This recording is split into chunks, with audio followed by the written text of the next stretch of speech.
Hello and good day everyone, meteorologist Mark Muller here. Great to have you on the channel. From MeteoMark's Weather, we're watching Invest 93L continuing to cause some moisture problems here across eastern Mexico and extreme South Texas.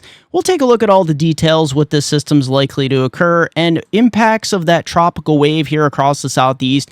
More importantly, we're going to head out to the medium range here, and we actually could see a massive tropical wave lineup here as we head towards the end of the month into the beginning of July. We'll see what the impacts could be, the implications as it surges into the Gulf of Mexico. And that could actually send some tropical wave action well up into parts of the Gulf and the southeast, bringing some beneficial tropical moisture. And with the heat wave about to break in the east, just how long will this last? And will it come at a cost in the form of severe weather? Let's get into it. And don't forget, if you haven't watched my Hurricane 2024 Outlook, it's a link in the description down below and at the end of this video, so be sure to check it out. So we're starting off with the European model here, Invest 93L. Yeah. It is coming onshore, essentially. It has got a big burst of convection. However, it's probably a little too late for the system to develop as it heads inland. It's going to continue to spread some heavy rain here across parts of South Texas, so watch out. Even as far north as San Antonio, you may get a few showers out of this, but it's extreme South Texas where you get the 1 to 2, maybe 3 inches. Also with another, the tropical wave we're tracking off the southeast coast, Florida, we're going to get in the act as well. High pressure will be retreating to the east, though, as you can see, and as we head throughout this week, you see a surge of tropical moisture with the tropical wave here across the Bahamas and Central America. And of course, Invest 93L heading inland here across Mexico. And watch the tail end of these fronts this time of year, because that's where things can really get to start cranking here. So as we head throughout the rest of the week, do we have anything to look forward to? Well, there are a few features we're going to be watching. Another tropical wave crossing over the Yucatan, so the Gulf, we'll have to watch out for that. But right out here into the MDR and here into the Northeast Caribbean islands, we're going to have to watch for some strong tropical waves as this action really starts to develop quite robustly out here towards June 27th and the 28th. Look at we're watching a couple tropical waves here into the Caribbean, another one here into the Bay of Campeche. Once again, we're continuing with that active pattern, and watch out, because as we go through the end of the month here, we're going to start seeing this intertropical convergence zone really begin to ramp up out here. Look at south of the Cape Verde Islands, all the way to Trinidad, Tobago, Guadeloupe out here, Puerto Rico, these areas, we're going to watch this ITCZ surge tremendously. And as we get through Central America, your heavy tropical rains just continue with one tropical wave after another. And then as we get towards the 29th, this is where I really start to get a bit concerned, because look at, it's like we're seeing a whole train of tropical waves out here, and some of these could be very strong in nature here. So you got to watch out for this, because we could have any one of these start to develop. And then right here into the Central Gulf, this is where we start to see a bit of tropical moisture. And I know many of you in Mississippi, Alabama, Georgia desperately need the rain. This is going to be some good news for you. Let's hope it's not too much too fast. But as we head through the rest of the month into the beginning of July, you can see a common theme here. Look at this tremendous amount of tropical wave action. This is a bit concerning, because this is going to head right to the west here. It is interesting, though, the high pressure retreating out towards the Azores, so some of these might be able to escape, especially the timing of some of these troughs off the U.S. East Coast, so that's some good news. But I have a feeling a lot of these are going to head towards the Gulf and the Caribbean. Look at this towards July 2nd. Yeah, big tropical wave around Jamaica. This could be your time in Jamaica to get a surge of tropical wave action, and I know many of you in Jamaica need this as well. This last frame on the European model, look at this. This is some big action here. So as we head into July, I think the hurricane season's really going to get to pick up here. All right, so flipping over to the GFS model, there is our Invest 93L system heading inland across Mexico and South Texas. Our next tropical wave here hanging out across Cuba, the Bahamas, and we have what's left over of our tropical wave across parts of Florida, Georgia, and South Carolina. Now, as we head out across the Atlantic here, you can see the intertropical convergence zone really beginning to bubble up here. As we go out here in time, the GFS hinting that, we could be looking at quite a bit of shower and thunderstorm action here across the northern and central Bahamas. Eastward here, the tail end of this front. So watch out, this high pressure retreating towards the Azores, and our intertropical convergence zone really begin to pummel parts of Trinidad and Tobago here. And as we go out here in time, you can ultimately see Jamaica later this week. We could be looking at a strong tropical wave passing just to your south here. I know that's frustrating, but unfortunately, a lot of the heaviest rain has been missing you, as well as the Cayman Islands. It does start to head towards Central America, and I think in time we're going to have to watch this system for potential development, especially if it crosses over the Yucatan. Now, as we head towards the end of the week, the 29th, there is quite a few tropical waves out here we're going to have to watch. So at this stage of the game, we're going to be looking at quite a bit of activity. GFS showing some sort of development right around the Yucatan and then into the Bay of Campeche. So the same area is getting hit. This one a little bit further to the south. We got a tropical wave right around Florida and the Bahamas here by this time, the end of the month. And we're just going to start lining up these tropical waves, big ones south of the Cape Verde Islands here. And as we head through July 4th into July 5th here, we really start to see, the intertropical convergence zone really start to fire up here. So we'll have to watch any one of these individual waves. Lots of surge of moisture here across Central America. And watch the tail end of these fronts. We're going to start getting active with the troughiness here. As the good news is the high pressure is way out here. So some of these systems may actually get picked up here into the westerlies. So thanks to Tropical Tidbits for our mid-layer dry air analysis here. These are the things that really kill tropical systems any part of the hurricane season. We got a lot of moisture hanging out here across the Northwest Caribbean, Southern Gulf, over to the Bahamas. There's our intertropical convergence zone. This is a lot of Saharan dust stuck at mid-layers here, so that's going to preclude any development. As we head out in time, though, you can see some of these waves really get cranking as we head later this week into early July. This is where we start to see that positive precipitation anomalies really starting to surge north here across Central America. And some of these waves could actually develop into something. So we'll watch it. The GFS is kind of hinting that one low may close off right around the Lesser Antilles, right around the 2nd into the 3rd. And look at some of these tropical waves coming off the Cape Verde season here. So as we get over to the European model here, as we continue to go out here in time, it is hinting at a similar scenario to the GFS. At least through this week, you can see a lot of these big tropical waves. One, the tail end of that front, Cape Verde season really cranking, but look at all this Saharan dust stuck at mid layers. This will help put a cap a little bit initially on tropical development. All right, so this week for precipitation anomalies, we're actually going to be drying it out off the southeast coastline here. But here across the Western Caribbean, Southern Gulf, and then a big bullseye out here into the ITCZ. As we head through the end of the month, beginning of July, you can see we kind of conglomerate across Florida, the Bahamas, Northeast Caribbean islands, Western Gulf, and the Cape Verde Islands. And then as we head deeper into July, you can see that surge of moisture. Yeah, watch out here.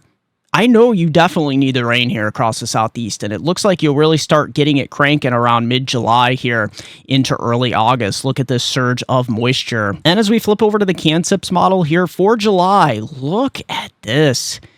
Yeah, this is a surge of moisture. Even up to the mid-Atlantic, we're going to start seeing some, I know many of you as far north as New Jersey, it's been getting a little dry, but relief may be on the way here as the tropics really begin to surge here. Look at the Gulf, the Caribbean. These are positive precipitation anomalies into September, October, November. We still might be talking about named storms into December. Look at that, into January. This is supposed to be your dry season in the Caribbean, and it doesn't look like it. Sea surface temperature anomalies. You've had a lot of activity here with these tropical waves and disturbances and invest systems in the Gulf. It's actually stirred up some cooler waters. That's some great news. But out here into the MDR, it is warming. And look at the unusually warm waters here off the mid-Atlantic and coastal New England. That is not good news. But right out here is where we're seeing that dust. Look at that cold, cooler temperatures out here by the Cape Verde Islands. All right, so heading into the Western Caribbean here, you can see the Yucatan Peninsula all the way to the Bahamas, South Florida. These are areas that could get easily a 45 to 80 millimeters of rainfall here an inch and 3/4 all the way up to 3.5 inches. Now, Jamaica, unfortunately, the Cayman Islands, you're kind of in a rain shadow here, at least for this week, for the most part. So lesser amounts, 25 to 40 millimeters, getting in on the order of a half to 3/4 of an inch. And heading over to the Eastern Caribbean, yeah, we got some tropical wave action as we head towards the middle of the week here. From the Lesser Antilles, Trinidad, Tobago, towards Puerto Rico and the Dominican Republic. We're going to be looking at anywhere from 40 to 60 millimeters of rainfall, upwards of an inch, close to an inch and a half in some of these areas. So for your Sunday across the Northeast, so the big day here across parts of the Northeast and Mid-Atlantic, parts of the Ohio Valley. This area here into New England, parts of northeastern New York. I'm concerned about that enhanced risk of severe weather. Those tornado watches are in effect.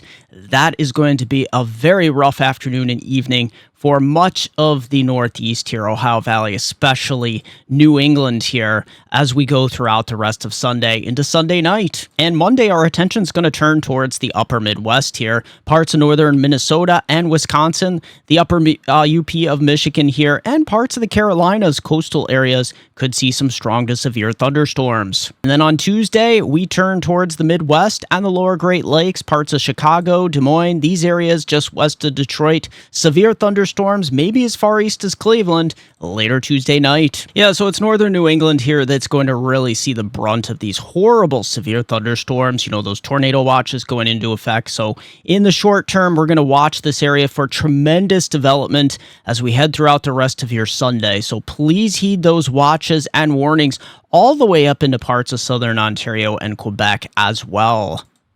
All right, so this time I'm going to show you the NAM 3 kilometer because as of late, the HRRR feature radar has been a bit of a dumpster fire, so to speak. So it's been not so great handling some of these northern stream systems. So we're going to flip over to the NAM 3 kilometers. We head throughout the rest of Sunday evening.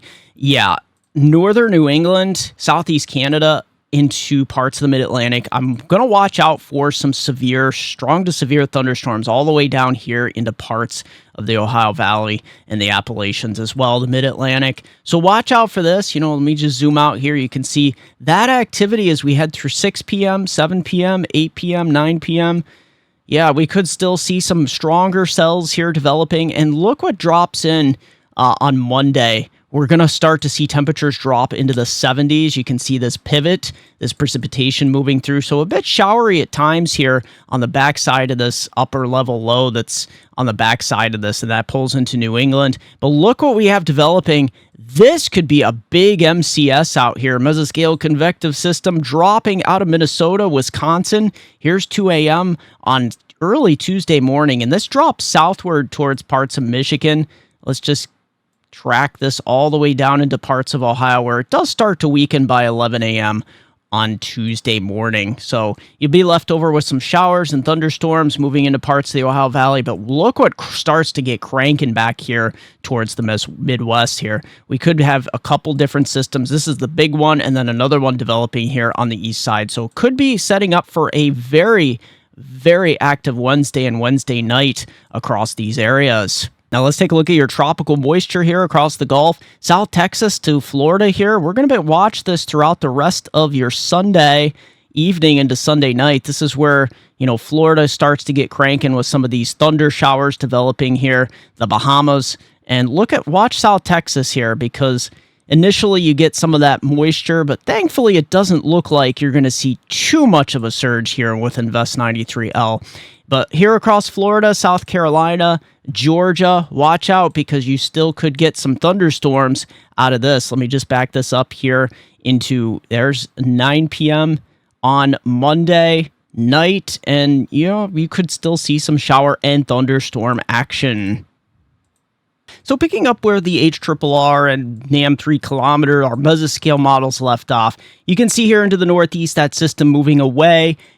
A nice, cooler, high pressure building in at least through the Ohio Valley into the Northeast. Here's the 25th, so as we get into Tuesday, our next system approaching the lakes, the Northeast. I'll get into Canadian weather momentarily here, so I'm going to cover your weather as well. But as we get towards, say, the 26th here, we're getting right into Wednesday time frame. This is where we could start to see some active weather from the Ohio Valley into the Northeast, Cleveland, Buffalo, Pittsburgh, and then eventually towards the Susquehanna River Valley, Hudson River Valley, and into parts of New England here. As we head later Wednesday into Wednesday night, early Thursday morning, you could see a surge of moisture. Watch out, some of these storms could contain damaging wind, large hail. Another area of high pressure building in just before the weekend here into the 28th, and let's see how your weekend's going to set up here. So yeah, Saturday here, another big vigorous cold front dropping through. Look at this. This could be a sharp cold front. I am concerned about severe weather. Parts of the Midwest, Ohio Valley, into the Northeast here, Mississippi River Valley. Watch out. That system pivots on Sunday. So, yeah, unfortunately, here into the Ohio Valley, into the Northeast, this might not be the best of weekends once again, unfortunately. I hate to say that for you. But as we continue towards July 1st and July 2nd, could this set us up good for July 4th week? Well, we have a big area of high pressure building in across the east, but I caution you, look at this storm. This could be quite a severe weather outbreak across parts of the Midwest. So this is something we're going to have to keep a very close watch on, because as we head towards the second here, I hate to say it, but this could be what's heading for you for the long July 4th weekend if you have a long July 4th. So let's stay tuned. So precipitation amounts during the next couple days, you can see most of it's across South Florida there. We're going to have some tropical moisture here across South Texas as well with our Invest system. And look at this. Yeah, Ohio Valley, Mississippi Valley, all the way, look at Southeast Canada, Southern Ontario and Quebec, really getting in a heavy rain into northern New England with some of that severe weather as we head throughout the day, Sunday evening into Sunday night. But look at here across the Ohio Valley into the Northeast. Yeah, we could be picking up at least through the next couple days into the middle part of the week, upwards of 1.5 inches, close to 2 inches. Same for South Florida and South Texas. All right, so for the GFS model, we'll compare that and go a little bit further out here.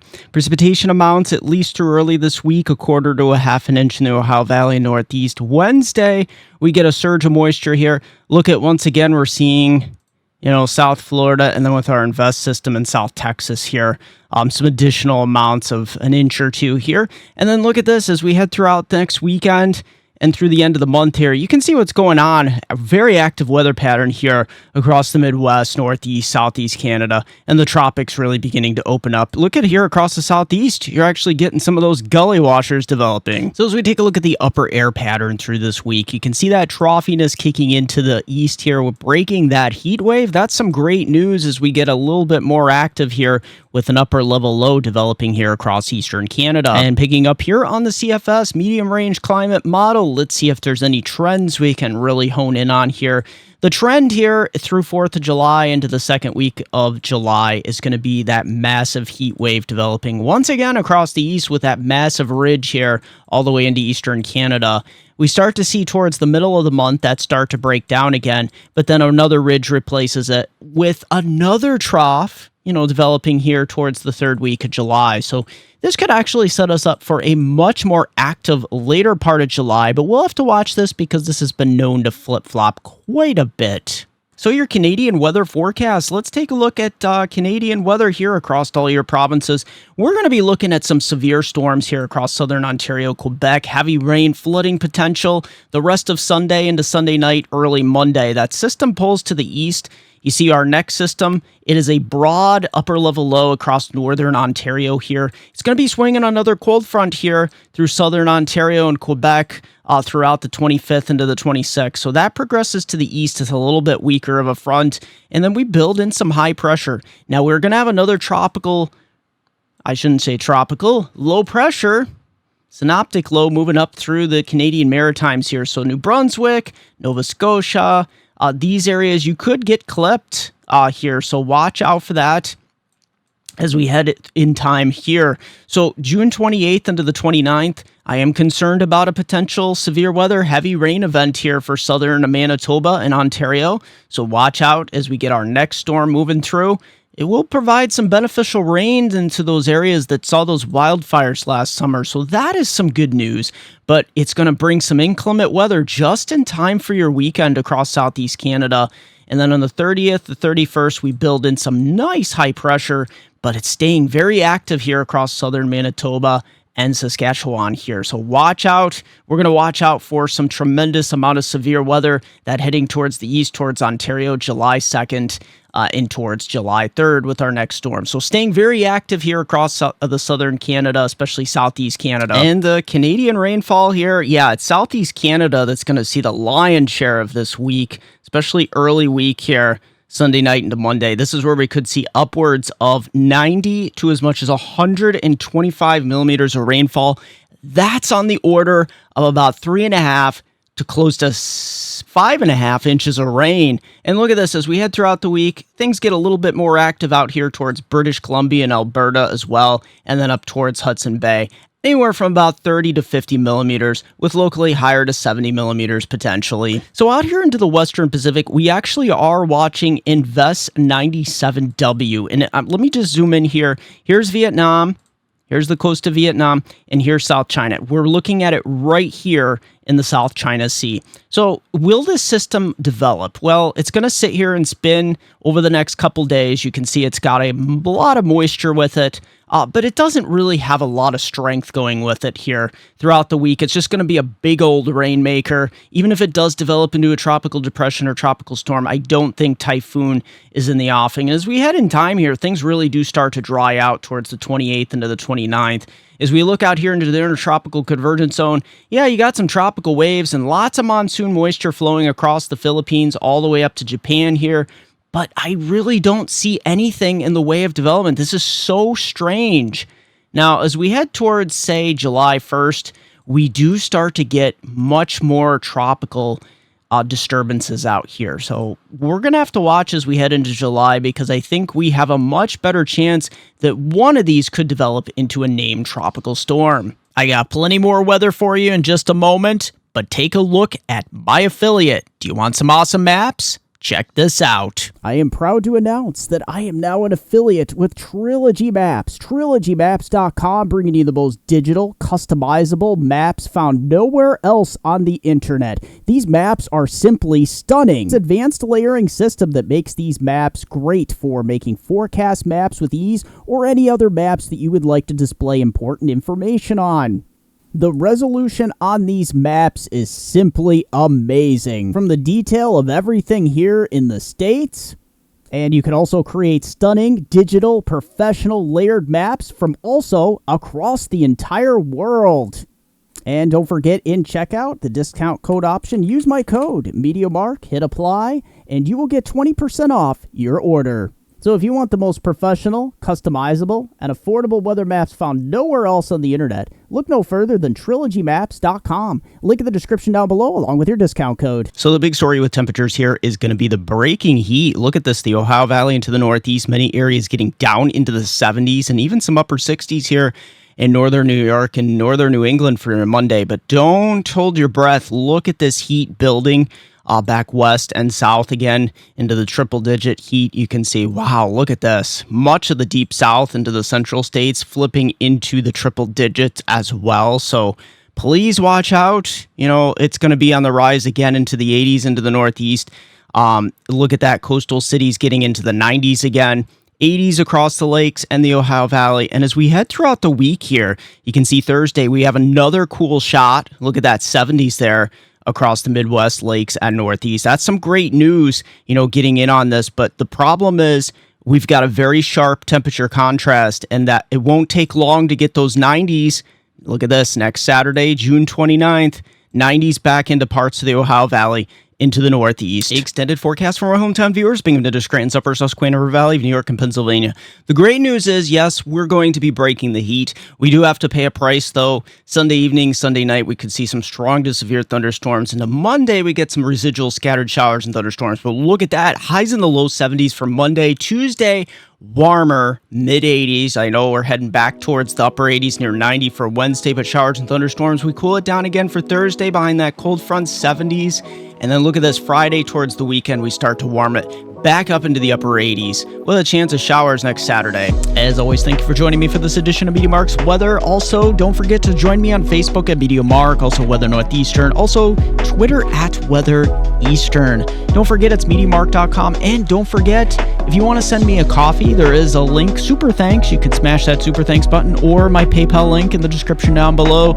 You can buy me a cup of coffee. Thanks everyone, share that video, subscribe if you haven't, smash that like button.